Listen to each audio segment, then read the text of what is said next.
In global, kaya siya ang number one networking company right now. Kasi technically, nag-start ang In Global 2005 September. Ito yung wala pang official launching. Ito naman yung taon na lahat ng halos networking companies nagsara. In short, ito yung pinaka-downfall ng networking company, networking industry. Na ang nangyari, habang nag-start ang In Global, since wala masyadong kalaban, nakabuelo. Hindi mabilis ang In Global. For the first 1 year, konti lang halos ang member, hindi nga umabot ng 100,000. Sobrang bagal niya kung iisipin niya sa isang networking company. Pero since dahan-dahan at wala siyang kalaban, naging tuloy-tuloy. Nung tumuloy-tuloy na medyo lalong lumaki na yung In Global, ang kagandahan dito, maraming na-anticipate kasi ang company. Una, ang goal ng company, kaya siya pinangalanan na In Global, hindi lang para In Global ang dating eh. Talaga ang goal ng company is maging global. Kaya ang kinuha ng product mismo ng In Global, hindi lang galing sa Philippines.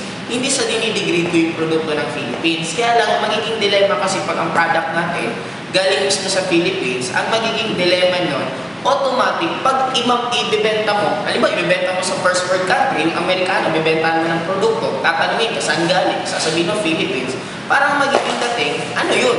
Di ba? Parang, ang product yan, ba't pa kami bibili ng produktong galing Philippines kung meron naman galing ng US? Kaya ang ginawa ng In Global, kumuha sila ng product mismo, isa sa pinakamagaling gumawa ng food supplement. Ano yun? Yun na yung Nature's Way, na actually siya yung household name halos ng food supplement sa United States. Yun ang kinuha ng company. Kaya ngayon, nakakabuelo, magpumutang ang In Global sa iba't ibang country kasi nga maganda yung produkto at hindi na masyado nahihirapan. Maliban sa product, yung mga may-ari.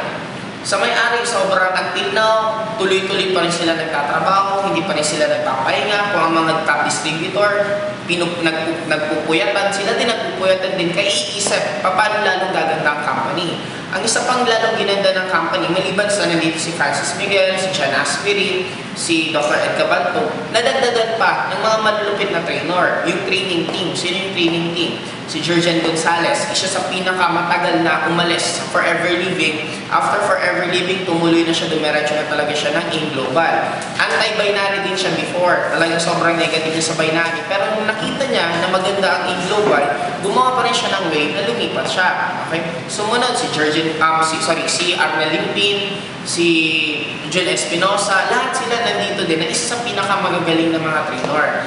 Isa sa factor pa yon. Sumunod pa nakadagdag, In Global is the only networking company na daily payout na for the past 5 years, tuloy-tuloy nilang nabibigay yung mga commission mismo ng mga distributor. Walang pumapalto sa ganon. Nung nag-start ang In Global until now, hindi nagbago ng hindi nagbago ng marketing plan. Kasi ang dilemma sa ibang networking company, on their first launching, pag tayo nila ng isang company nila, automatic sasabihin nila, napakaganda ng marketing plan namin, napakalukrative, ang laki na pwede mong kitain. Pang-come on, after a few months, magpapalit na marketing plan. Kaya yun ang nagiging dilemma bakit may mga ibang networking company na hindi tumatagal. Yun din ang reason bakit ang In Global tumagal. Ngayon, nasa 5 years na ang In Global. Imagine kung iniisip na nila on the 6 years to 10 years.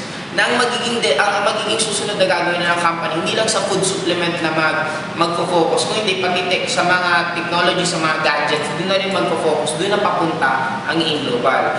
In Global kaya naging number 1 kasi sa innovation. Every year, maraming innovation na ginagawa. And ang distributor talagang lalong lumalaki ng lumalaki. At ang isa pinaka naging pondo nito, ang daming new blood. Ibig sabihin ng new blood, ang daming networker na first time mag-join sa networking company na kumita mismo sa In Global. Kasi ang nagiging dilemma pa minsan sa ibang networking company, normally ang kumikita lang sila kung sino yung mga dati na kumikita sa iba't ibang networking company, yun din ang kumikita lang sa kanila. Pero kagandahan sa ang daming new blood, new breed ng distributor na kumikita talaga ng sobrang lalaki.